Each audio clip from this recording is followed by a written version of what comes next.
हमारे चैनल से जुड़ने के लिए YouTube पर लिम्रा एजेंसी सब्सक्राइब करें। औज़ु बिल्लाहि मिनश शैतानिर रजीम, बिस्मिल्लाहिर रहमानिर रहीम। आइए सबसे पहले हम और आप मदनी व ताजदार यतीमों बेवाओं के मुख्तार सब्ज़ गुंबद में आराम फरमाने वाले दाता काली कमली वाले आका महबूब परवरदिगार रहमत मुज्तबा जनाब मोहम्मद मुस्तफ़ा सल्लल्लाहु ताला अलैहि वसल्लम की मुक़द्दस बारगाह में झूम झूम कर दुरूद पाक का नज़राना पेश कर पढ़िए बुलंद आवाज़ से। हज़रात, आज की सालाना मजलिस जिसकी निस्बत सैयदुल शुहदा सैयदना इमाम हुसैन जद्दह अलैहिस्सलाम व जुमला शुहदा करबला अहले बैत के नामे से मंसूब है और फातिहा शुमाल हिंद के अज़ीम रूहानी पेशवा आक़ाए व मौलाई मुर्शिदी व हबीबी हुज़ूर हज़रत सैयद शाह अलहाज मोहम्मद मशहूदुल्लाह उर्फ़ अब्दुल साहब क़िबला वक़ई आसिमी सुम्मा सफ़ीपुरी अलैहि रहमत रिज़वान व उनके जानशीन लख्त जिगर नूर नज़र हुज़ूर हज़रत सैयद शाह अलहाज मोहम्मद शाहिदुल्लाह और सैयद अलीम साहब क़िबला वक़ई गोंडवी सुम्मा सफ़ीपुरी अलैहि रहमत रिज़वान के नामे से मुनक़्क़िद हो रही है, जिसमें आप और हम सब शरीक हैं। रब्बे कायनात अपने हबीब के सदक़े में आपकी हमारी सब की इस हाज़िरी को अपनी बारगाह में कबूलियत का दर्जा अता फरमाए और जिन लोगों ने इसमें दामे दरमे कदम सुख ने हिस्सा लिया उन सब को इसका बेहतर आज अता फरमाए। ख़ास तौर से हमारे शेख के मिशन का एक अहम सुतून जनाब हाफिज़ व क़ारी अयूब साहब बक़ई और जुमला नौजवान जो इस कमेटी के हैं और पूरे अतमापुर में माशाअल्लाह 3-3 जलसे होते हैं। मुहर्रम शरीफ जितने भी लोगों ने तीनों जलसे किए दामे दरमे कदम सुख ने हिस्सा लिया उन सब को इसका बेहतर आज अता फरमाए, उनके उम्र में रिस्क में बच्चों को बरकत अता फरमाए। अभी आपने इस मंदिर रसूल से अल्लाह और अल्लाह के रसूल का जिक्र नाते रसूल सल्लल्लाहु अलैहि वसल्लम और मनक़बत समाअत फरमाई और उनके बाद एक अच्छी तकरीर सैयदुल शुहदा के ताल्लुक़ से करबला शरीफ के वाक़यात पर समाअत फरमाई। रब्बे कायनात अपने हबीब के सदक़े में हमको और आपको सबको इन हज़रात की बताई हुई बातों पर चलने की तौफ़ीक़ अता फरमाए। मैं भी बोलने के लिए हाजिर हुआ था, लेकिन मेरे साथ इस 2-3 हफ्ते में 2 बड़े हादसात आ गए। मेरे शेख के मिशन के बड़े अहम सुतून इस दुनिया से रुखसत हो गए, जिससे मेरे लिए बड़ी उसकी भरपाई करना मुश्किल काम। मौत बरहक है, जब अल्लाह के यहाँ से परवाना कर जाएगा दुनिया की कोई ताकत उसको रोक नहीं सकती। लेकिन इंसानी फितरत ये है कि हमारे अंदर एहसास होता है, जज्बात होते हैं, जिससे हम बड़ी मुश्किल से निकल पाते हैं। और ये एहसास और जज्बात भी अल्लाह रब्बुल इज़्ज़त ने ये फितरत अता फरमाई। अगर ये फितरत अता ना फरमाता तो 1450 साल पहले हुए वाक़े में करबला शरीफ के आज भी हर साल हम सैयदुल शुहदा के नाम से महफिल सजाते हैं और जब कोई नायब रसूल या कोई नात ख़ां या मनक़बत पढ़ता है तो हमारे जज्बात हिलोरे मारते हुए आँखों से अश्क के ताल्लुक़ से बहने लगते हैं। तो ये फितरत है हमारी कि हम जिससे मोहब्बत करते हैं उसकी बारगाह में अपने आंसुओं को पेश करके अपना नजराने अक़ीदत पेश करते हैं। तो जब आले नबी के लिए औलाद अली के लिए हमारे दिलों में आज भी ये मोहब्बत कायम है। और अल्लाह रब्बुल इज़्ज़त अपने हबीब के सदक़े में इसी मोहब्बत के साए में हमको दुनिया में रखे और इसी मोहब्बत के साए में हमको आखिरत में उठाए। इसलिए कि मेरे आका सरकार दो आलम सल्लल्लाहु अलैहि वसल्लम ने इरशाद फरमाया कि अली तुम आओ, ऐ फातिमा तुम आओ, ऐ हसन और हुसैन तुम आओ। और उसके बाद अल्लाह रब्बुल इज़्ज़त की बारगाह में इरशाद फरमाते हैं कि पाक परवरदिगार ये मेरी पंजतन है, जो इनसे मोहब्बत करे उनसे तू मोहब्बत कर, जो इनसे दुश्मनी करे उनसे तू दुश्मनी कर। और अल्लाह रब्बुल इज़्ज़त इरशाद फरमाता है कि ए बंदो, मैंने तुमको ज़मीन और आसमान दिया, मैंने तुम पर कोई एहसान नहीं किया। मैंने तुमको सूरज और चांद की रोशनी दी, मैंने तुम पर कोई एहसान नहीं किया। मैंने तुमको जमीन पर फल और फूल दिए, रिस्क दिए, मैंने तुम पर कोई एहसान नहीं किया। मैंने तुमको तुम्हारी जिंदगी दी, मैंने तुम पर कोई एहसान नहीं किया। इन सब के बदले में अगर मैंने कोई एहसान किया है तो अपना सबसे प्यारा नबी तुमको दिया है, वो मैंने तुम पर एहसान किया।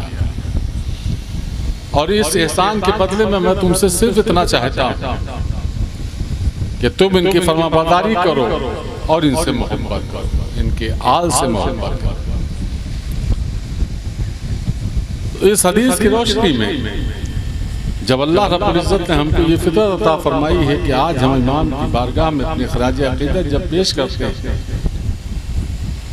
तो 1450 साल पहले हुए वाक़यात में भी हमारी आंखें अश्कों से भर जाया करती हैं। तो ये फितरत अल्लाह रब्बुल इज़्ज़त ने हमको अता फरमाई, और ये फितरत सबको नहीं अता फरमाता है। जो सच्ची मोहब्बत करते हैं उनको अता फरमाता है। और उसी सच्ची मोहब्बत के साथ, अक़ीदत के साथ आप इमाम की याद मनाते हो, उनकी अक़ीदत में डूब करके मनाते हो, तो यकीनी तौर पर इसका बेहतर अजर आपको मिलने वाला है। मुझे बड़ी खुशी होती है जब मैं अदनापुर का प्रोग्राम देखता हूँ और मुहर्रम शरीफ के इन जज्बात को देखता हूँ, तो मेरे दिल से सबके लिए दुआ निकलती है। जो 3-4 कमेटियाँ हैं यहाँ पे, जितने भी नौजवान हैं, कि अल्लाह रब्बुल इज़्ज़त उन सब की उम्र में, रिस्क में, बच्चों की उम्र में खूब बरकत अता फरमाए और उनकी इस मोहब्बत को अपनी बारगाह में कबूलियत का दर्जा अता फरमाए। तो आज मेरे बोलने की बिल्कुल जसात इसलिए नहीं पड़ रही कि मेरे साथ बहुत बड़ा सानिया है। उसी मोहब्बत के साथ मैं भी हाजिर तो हो गया, लेकिन एक इंसानी फितरत के साथ मेरे लिए दो बड़े, मेरे अनमोल पीर भाई इस दुनिया से रुखसत हो, और 2 हफ्ते के अंदर इस 2 झटकों से मैं अपने आप को उभार नहीं पा रहा। पहला झटका हज़रत हाफिज़ कारी अलहाज मोहम्मद नज़ीर खान साहब बकाई की शक्ल में हुआ। वो गम अभी हमारा पूरा भी नहीं हो सका था कि परसों उस शख्स का इंतकाल हो गया जिसने तकरीबन 20 साल मेरे पीरजादे की, जिसने अपनी जिंदगी हमारे पीरजादे के नाम वक्फ कर दी, इस मिशन के नाम वक्फ कर दी। जिंदगी के वो हसीन लम्हात को उसने दरकिनार कर दिया और उसके सुबह और शाम सब इस मिशन के लिए और पीर की मोहब्बत में गुजरने लगे। 20-25 साल अपने पीरजादे की खिदमत करने के बाद जब मेरे पीरजादे का विसाल हुआ तो 26 साल आज हो चुका है। इस 26 साल में उस शख्स ने, उसकी सुबह भी हुई है तो मेरे लिए, उसकी शाम भी हुई है तो मेरे लिए, हर लम्हा वो आदमी इस मिशन के लिए, यतीम खाने के लिए, उर्स के लिए, गुलामी के लिए वो जीता रहा। और उसी का ये नतीजा निकला कि जिस गुलामी को उसने कबूल किया तो उसका अजर उसको ऐसा मिला कि उसकी सांस निकली तो अपने पीर के दर पर निकली। दिन मिला तो 9 मुहर्रम का मिला, दिन मिले तो जुमा का मिला, तदफीन हुई तो यौम आशूरा का दिन मिला। वो ज़ात हाजी मुन्ना बकाई खानपुर औरैया की सारे लोग वाकिफ हैं, लेकिन परसों उनका इंतकाल हुआ, कल उनकी तदफीन हुई। आज मैं बिल्कुल उसमें नहीं था। अजीज़म आबिद मियाँ बैठे हुए, आप पूछ सकते हो उनसे कि मैं घर पे भी मुझे कुछ अच्छा नहीं लगा। इन्होंने कल मुझसे कहा परसों के भैया थोड़ा सा आप बाहर निकलिए, थोड़ा जहन आपका हुआ, लेकिन मैं उससे बाहर नहीं निकल पाया, इसलिए कि ये हमारे लिए बड़े कीमती नगीन है। जनाब हाफिज अयूब साहब बकाई बैठे हुए, ये हमारे लिए बड़े कीमती हैं। सबकी निगाहों में ये हाफिज ही होंगे, लेकिन हमारे लिए ये बहुत हमारे लिए कीमती सरमाया है, क्योंकि हमारे शेख ने बड़ा अजीब रिश्ता ये जोड़ा है। तो मैं अपने आप को इससे निकाल नहीं पा रहा हूँ। मैं आज दोपहर में तो दुर्जनपुर में प्रोग्राम था, मैं बिल्कुल वहाँ नहीं बोला। अभी देवरदा में भी मैंने बहुत हिम्मत करके थोड़ी सी बोलने की कोशिश की, क्योंकि आज मेरा जहन भी नहीं काम कर रहा। मैं बहुत कशमकश में, लेकिन मजबूरी मेरी ये थी कि मैं, चूंकि मेरे भाइयों ने, मेरे बच्चों ने, मेरे नौजवानों ने महफिलों को सजाया, अगर मैं ना पहुंचूं तो इनका दिल टूट जाए। इस गरज से मैं ये प्रोग्राम कर रहा हूं, वरना मेरी बिल्कुल तबीयत नहीं चाह रही थी कि मैं कहीं जाऊं। बहरहाल अल्लाह रब्बुल इज्जत अपने हबीब के सत्ते में सैयदुल शुहदा के वसीले से इन हज़रात की कब्र पर अपनी रहमतों की बारिश अता फरमाए, इनके घर वालों को सर्वत अता फरमाए और इनकी गुलामी को अपनी बारगाह में कबूलियत का दर्जा अता फरमाए। दो जरूरी ऐलान करके उसके बाद मैं दुआ मांग लूंगा, चूंकि मेरी हिम्मत बिल्कुल नहीं पड़ रही है। हम लोग जिस जमीन के गुलाम हैं, वो जमीन सफीपुर शरीफ है। जिस जाते पाक के नाम से वो वाबस्ता है, वो जात ताजदार सफीपुर शरीफ सरकार मखदूम शाह सफी शाह फिलात सफीपुर रिजवान के नाम से। जिस जमीन के लिए हमारे शेख ने इरशाद फरमाया कि नाजा गुलामी पर अपनी है फख्र, मुझे इस निस्बत पर तेरे दर की गदाई काफी है, शाही की तमन्ना कौन करे। मखदूम पाक की वो बारगाह है कि जिस बारगाह में जब आला हज़रत तशरीफ ले जाते हैं तो इरशाद फरमाते हैं कैसे आकाओं का बंदा हूँ रजा, बोल वाले मेरी सरकार। और क्यों इरशाद फरमाया, उसकी वजह भी जान लीजिए।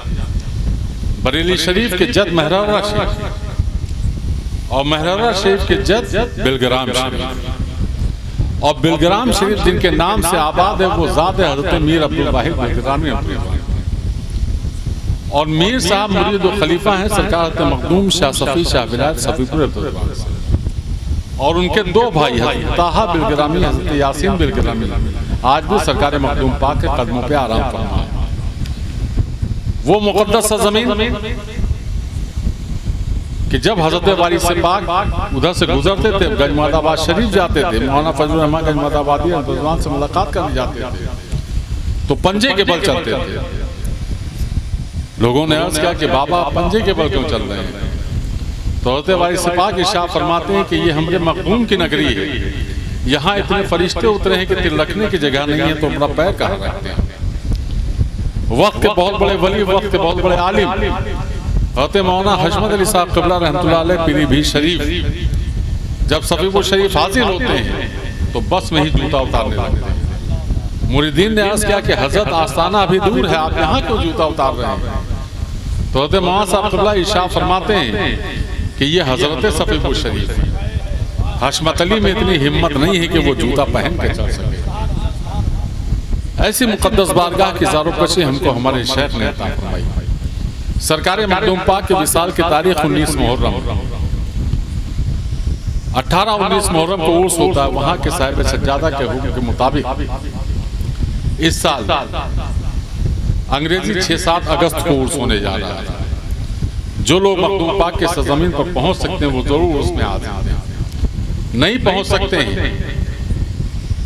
तो मखदूम पाक के नाम से अपने अपने घरों में 19 मुहर्रम को असर और मगरिब के बीच में फातिहा करें।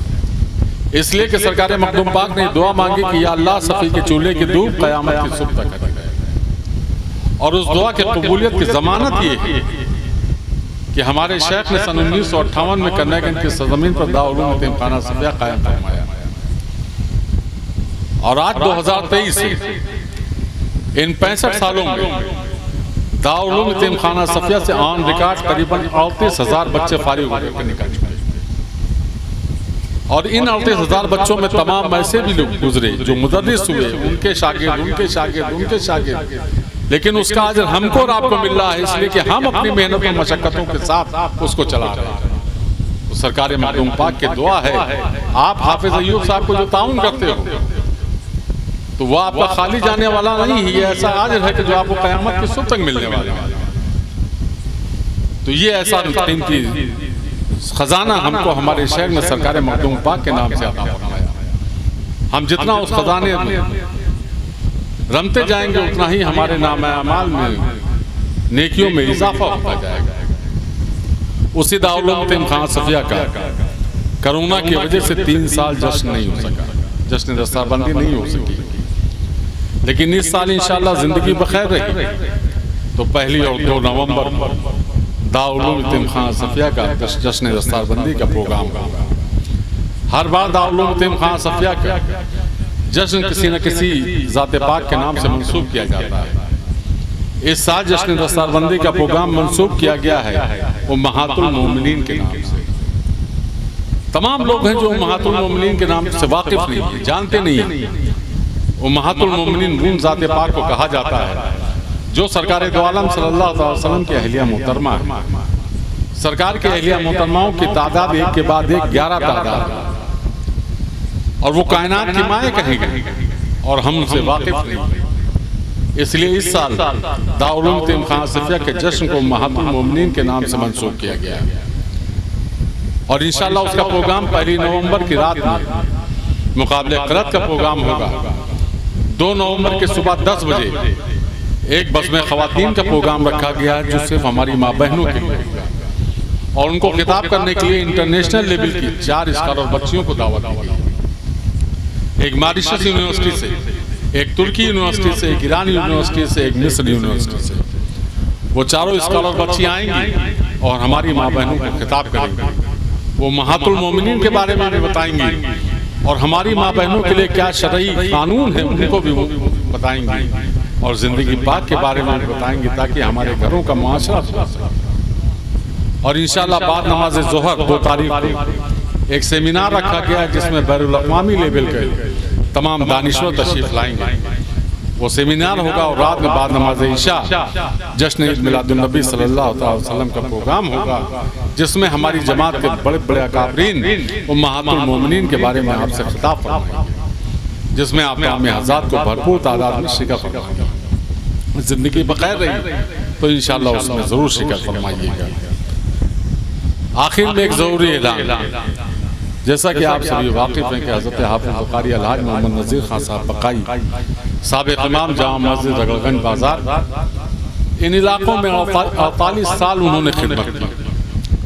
तो हमारी आपकी भी जिम्मेदारी बनती है कि हम उनके लिए साले सवाब की बख्श हैं। तो इंशाअल्लाह 17 अगस्त को उनके नाम से रगड़गंज मस्जिद के सामने उनका चहलम मुनक़्क़िद किया गया है जिसमें बाद नमाज इशा थोड़ी देर उनके लिए उनकी ज़िंदगी पर रोशनी डाली जाएगी, उसके बाद फातिहा होगी और उसके बाद लंगर का एहतमाम है।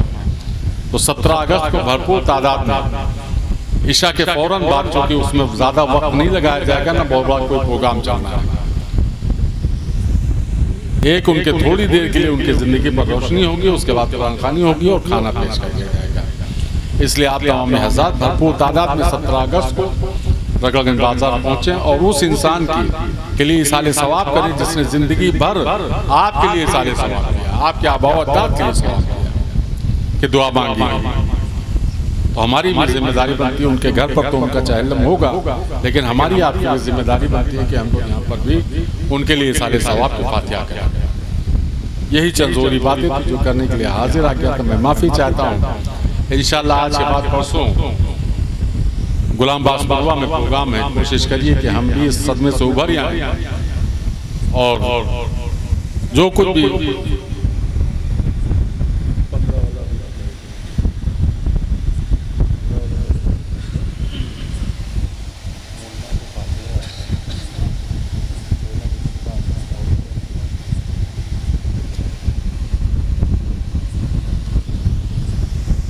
15 मुहर्रम, चूँकि हाफिज मोहम्मद शाहिद साहब ने याद दिला दिया, 15 मुहर्रम को मैंने बरौली शाम की तारीख ली थी, लेकिन मजबूरी ये है कि मैं मुन्ना भाई की तदफीन में जा नहीं सका। कल यौम आशूरा था और ये 16 मुहर्रम की सुबह उनके घर पर खानपुरिया में फातिहा रखी गई है, जिसमें मेरे लिए जाना बहुत ज़रूरी है। तो इंशाअल्लाह फिर बरौली की तारीख देख करके मैं आगे पीछे उसको कर लूँगा। चूँकि मेरी मजबूरी है, मैं मिट्टी में जा नहीं सका, तो उनके कब्र पे जाकर के उनके साले सवाब के लिए मैं दुआ भी करूँगा और उसमें शिरकत भी करूँगा। ये मेरी एक मजबूरी है। इंशाअल्लाह परसों गुलाम बास परवा मुलाकात होगी। आखिर में एक बार फिर मैं तमाम नौजवान कमेटी, जो भी जितनी भी कमेटियाँ हैं रामपुर की, सिर्फ यही जलसे की नहीं, जितने भी जलसे यहाँ पर हुए, सब नौजवानों के लिए दिल से दुआ है कि पाक परवरदिगार अपने हबीब के सत्ते में सैयदुल शुहदा के वसीले से इन सब की उम्र में, रिस्क में, बच्चों के ऊपर बरकतें अता फरमाए और इनकी हर नेक ख्वाहिशात को पूरी फरमाए और इन सब की तमाम मुश्किलात को आसान फरमाए। इन्हीं बातों के साथ मेरी बात खत्म। अस्सलाम वालेकुम दर उठाइए आप। या अल्लाह अपने सबसे चहीते पैगम्बर सरकार दो आलम सल्लल्लाहु अलैहि वसल्लम को दुफैल हम सब के गुनाहों को माफ़ फरमा, हम सबको नेक हिदायत अता फरमा, हम सबको अपने महबूब का सच्चा उम्मती हो जाने की तौफीक अता फरमा।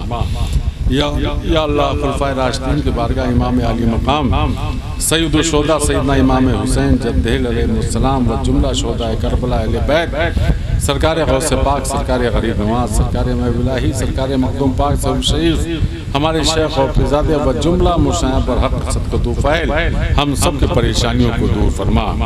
जो क़ज़दाओं को शर्मा, जो बीमार उनको शिफाए कुली अता फरमा। जिन नौजवानों के सरों पर उनके माँ बाप का साया कायम, उनको बरकत अता फरमा। उन नौजवानों को खिदमत करते रहने की तौफीक अता फरमा। जिन नौजवानों के सरों से उनके माँ बाप का साया हट गया, उनको भी जवाब रहमत की जगह अता फरमा। उनके घर वालों को सब अता फरमा। जो बे औलाद हैं उनको नेक साले औलाद अता फरमा। हम सबको मोहब्बत से रहने की तौफीक अता फरमा। हम सब के इख्तिलाफात को कम फरमा। इस गांव में कुलजाम पर के पूरे भारत अपना फज़्ल रहम शांति अता फरमा। हम सबको अपने शेख के फरमान के मुताबिक अपनी ज़िंदगी को बसर करने की तौफीक अता फरमा। हम सबको अपने आखिरी सांस तक अपने शेख की सच्ची गुलामी करते रहने की तौफीक अता फरमा। दाउलूम खाना सफिया कस्बा करने गंज जिला गोंडा व जुमला दीनी मदारिस को दिन दुनी रात चौने तरक्की अता फरमा। उनके नेक मनसूबों में कामयाबी अता फरमा। जितने भी हाजिर महफिल हैं, इनके उम्र में, कारोबार में, रिस्क में, बच्चों की बरकतें अता फरमा। इनके हर नेक ख्वाहिशात को पूरी फरमा। जिन लोगों ने इस महफिल को सजाया, दामे दर में कदम सुख ने हिस्सा लिया, उन सबको इसका बेहतर आज अता फरमा। उनके उम्र में, रिस्क में, बच्चों की बरकतें अता फरमा। उनकी नेक ख्वाहिशात को पूरी फरमा। मोइनुद्दीन हसन आलम पनाहे बसुए माँ गरीबा एक निगाहे। मोइनुद्दीन हसन आलम पनाहे बसुए माँ गरीबा एक निगाहे। मोइनुद्दीन हसन आलम पनाहे बसुए माँ गरीबा एक निगाहे। वसल्लल्लाहु तआला अला खैर खल्क़ि मुहम्मद व आलिहि व अस्हाबिहि अजमईन व रहमतिका या अरहमर राहिमीन व ला इलाहा इल्लल्लाहु मुहम्मद।